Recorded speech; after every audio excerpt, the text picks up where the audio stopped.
morning, everyone. Can everybody hear me okay?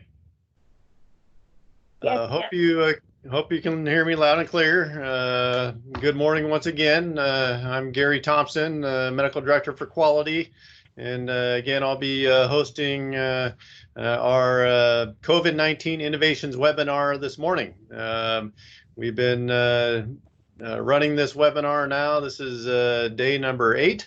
And I think it's been a success thus far, and I hope those that are participating agree. Today we will be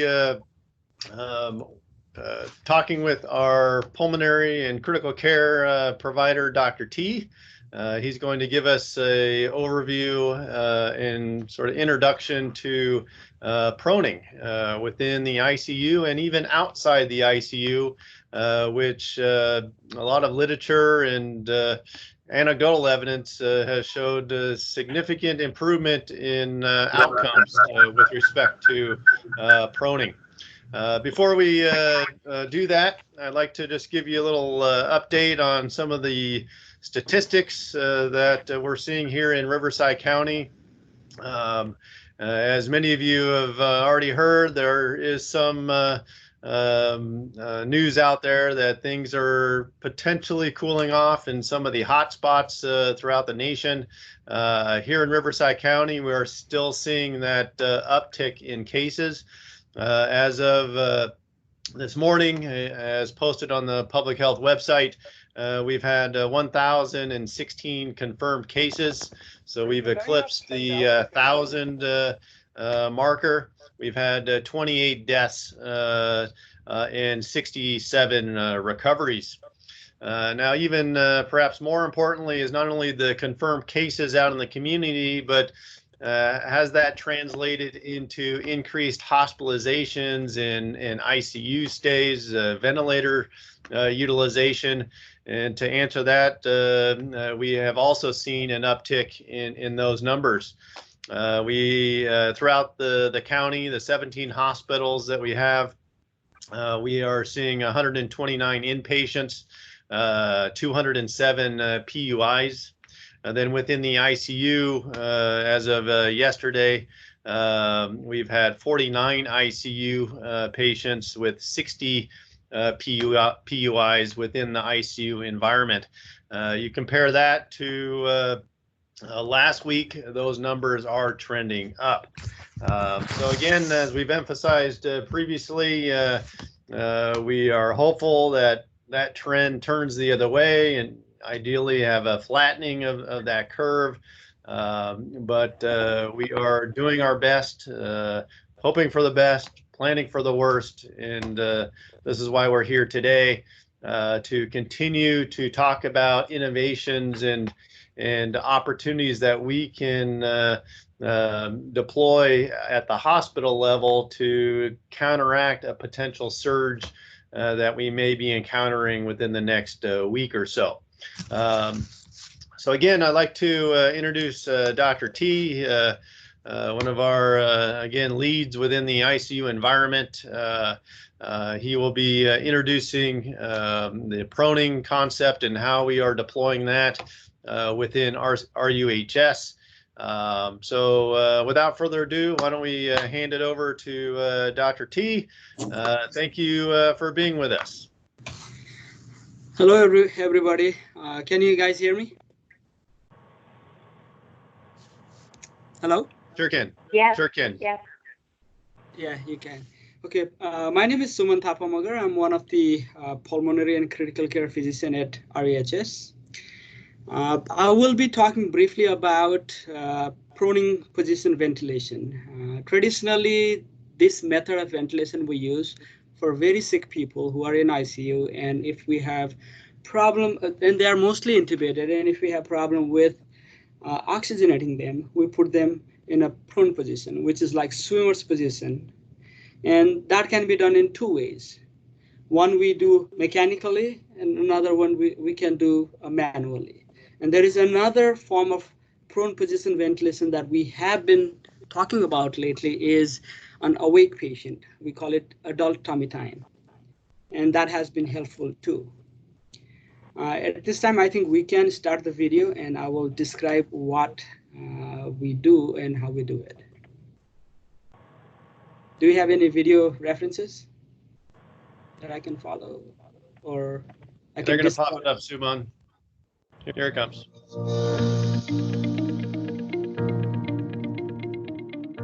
So at RUHS, we have previously been utilizing prone therapy for patients with ARDS, but in terms of increasing this ability and capability for our patients across the spectrum at a higher volume, we implemented manual prone training for all of our ICU nursing staff, respiratory staff, and our physicians. Our pulmonologist team here feels strongly that we're able to offer prone therapy for any patient with ARDS. And since we know that is the disease course for COVID, we want to be able to expand that to any patient who requires it with more simplicity by not requiring specialized equipment.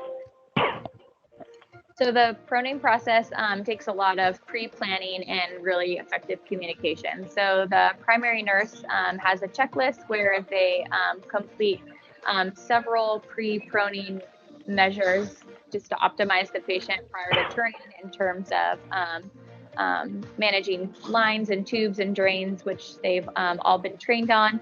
And then our technicians procure the equipment, which is pretty simple, pillows and sheets that are needed. And then the team huddles just prior to the maneuver so that they can all get on the same page and ensure effective dialogue and that our checklist was completed.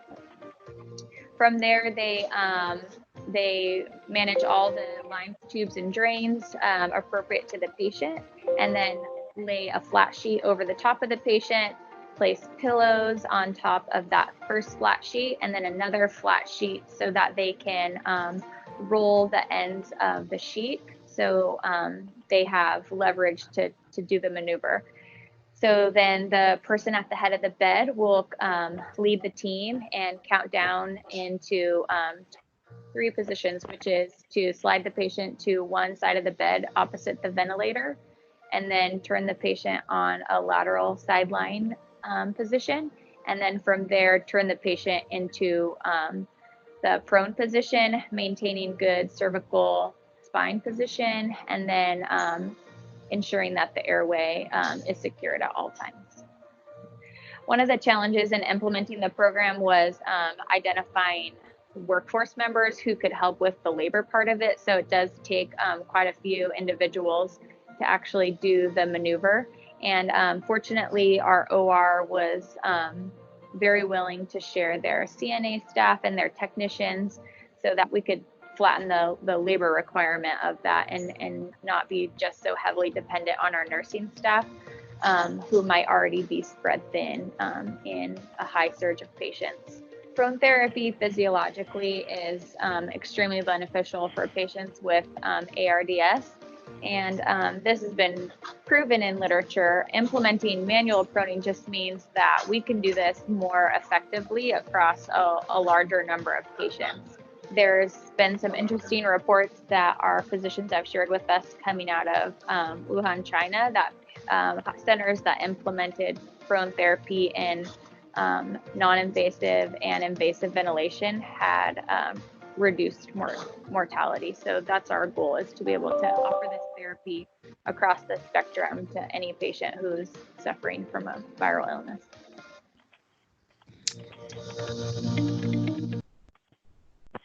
We saw the video, and that video describes the manual proning position. As you saw, it is labor intense, and at least we recommend having 8 people at the bedside. 6 people will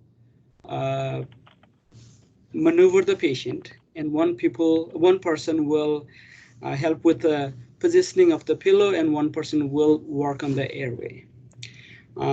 Manual or mechanical prone positioning or prone position ventilation is very useful in ICU. We use it as a salvage, or rather we should say rescue therapy, in people who we cannot oxygenate enough. And in studies have shown that there is a mortality benefit by doing that.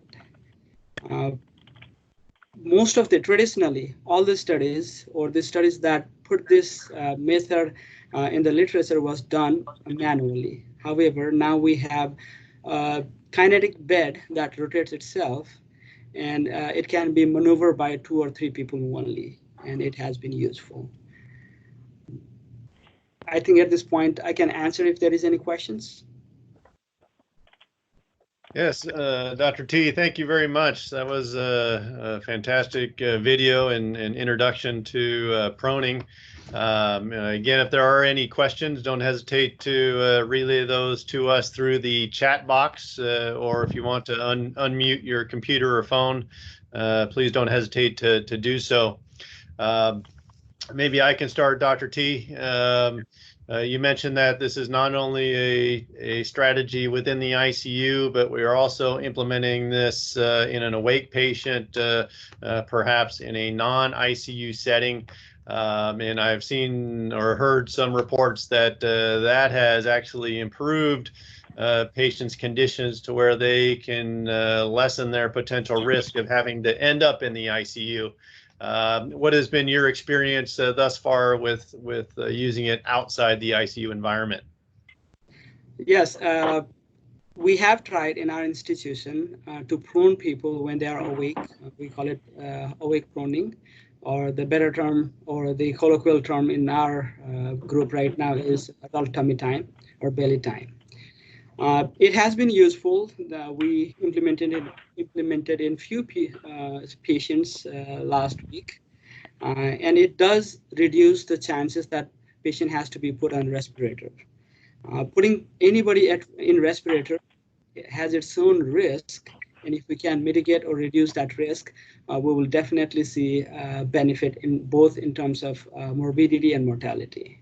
And yes, we have been using it, and it does help. Not only in this kind of viral situation, viral infection or pneumonia or ARDS, there is some evidence that we can use belly time in high altitude sickness too. It's called HAPE, high altitude pulmonary edema. Got it. Now, maybe you can explain from a physiology standpoint, what is the benefit of proning? Is it just a matter of recruiting dead space in the lower lungs? What is the physiology around that? Well, let's go back to anatomy a little bit. Most of the time when we think about lung, we think about lung being in front. But majority of the lung is mostly in the back and then lower part of the lung. And majority of the lung which takes part in ventilation or getting oxygen and getting oxygen in and getting carbon dioxide out is mostly on the back of the lung. And when traditionally we put our patients in supine position, which is your back on the bed, that part of the lung gets squeezed by the weight of the lung itself. And most of the disease process can accumulate in the back too.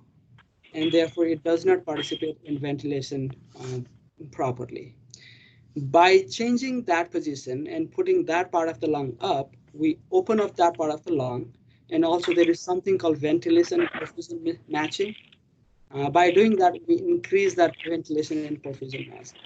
The benefit is twofold. Number one, it will improve the ventilation and perfusion matching, and it will decrease the squeezing of the lung like this, from the weight of the lung itself. And that's how it works. Got it. Got it. Very, very nice explanation. Operationally, you know, if we see a lot more patients, how would you see that this be implemented? Are we going to have one single team kind of going from room to room and rotating around? Or is it sort of a individual responsibility for each nurse to recruit a team to go into the room? Has there been discussion as far as that goes if we encounter a larger surge? Well, for awake prone position ventilation, we just have to teach nurses and patient, and they can do it by themselves. And we want to do that very early in the disease process. Anybody who has any evidence of difficulty with breathing, we should implement that, because it will potentially prevent intubation or transfer to ICU, if not completely avoid it. In terms of intubated patients who are in ICU, manual prone positioning is very labor intense and will require at least 8 people, if not more than that. And for that, we have created a team. We do not have name for the team yet. I don't know if we named that team, but it's a manual prone positioning team, and a lot of people, including the orthopedic resident and OR staff, have volunteered. And that team, with a set time that we have discussed in our meetings, will go around and prone the team, prone the patient.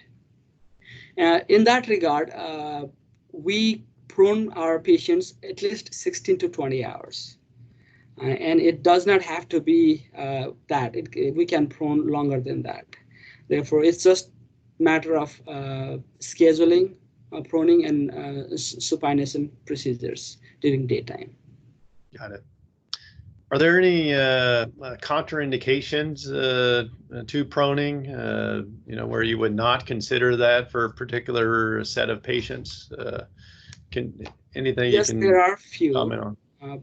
The first and foremost is if somebody is hemodynamically unstable, which means blood pressure are dropping, they're on multiple pressures, and then it's very hard to get handle on those things. We should not prone it. Because it takes a while to make them supine and then perform any necessary intervention like CPR. There are ways we can perform CPR on prone position if it comes to that, but we do not prefer that. And there are other conditions, like if somebody has mechanical heart, like LVAD, in those conditions, since LVAD has to be on this anterior or anterior lateral chest wall, it can become difficult. Otherwise, in most of the patient, we should be able to do it. Other invasive lines like dialysis catheters, central lines, those are not contraindications. Got it. And from your, I guess, experience during this crisis, is this becoming more standard throughout hospitals, or what has been your experience there?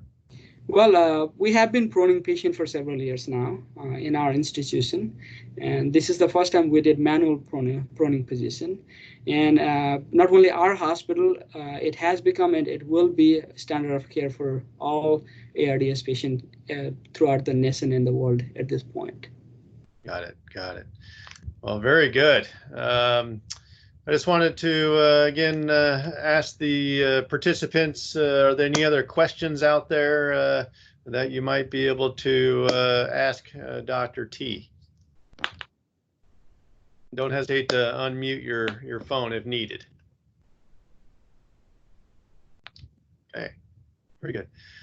So I think this has been a fantastic discussion and something that is very important as we care for patients in our hospitals. This is becoming more and more standard, my understanding, and I think there's clear evidence that it improves outcomes. So this is something that we're going to continue to expand on and grow and try to hone our operational support for this, because I do think it plays a very important role in the management of these patients.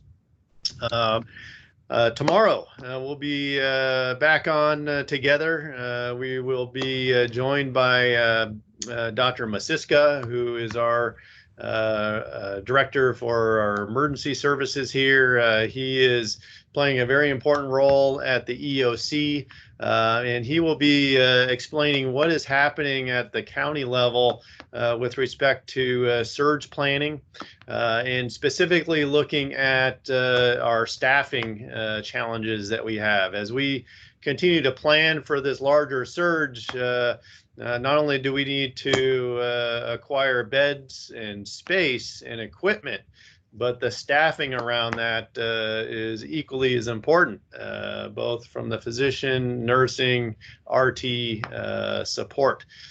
So hopefully he'll have some more details with respect to that at the county level, so that we can, again, plan accordingly. On Friday, we'll be joined by our pediatric chair, again, looking at care in cars, which is another innovative strategy to help protect patients, staff, etc. So some more exciting discussion to be had over the next couple days. I do want to again thank Dr. T and the rest of the team for putting on this webinar. I think it was a fantastic discussion. For those that are participating, thank you for being with us again, and we'll go ahead and close this webinar. We're right on target with our timing and trying to be respectful of your time, but we hope that you can join us tomorrow. And as we always say, please be safe and please take care of each other. All the best to you. Take care. Thank you all.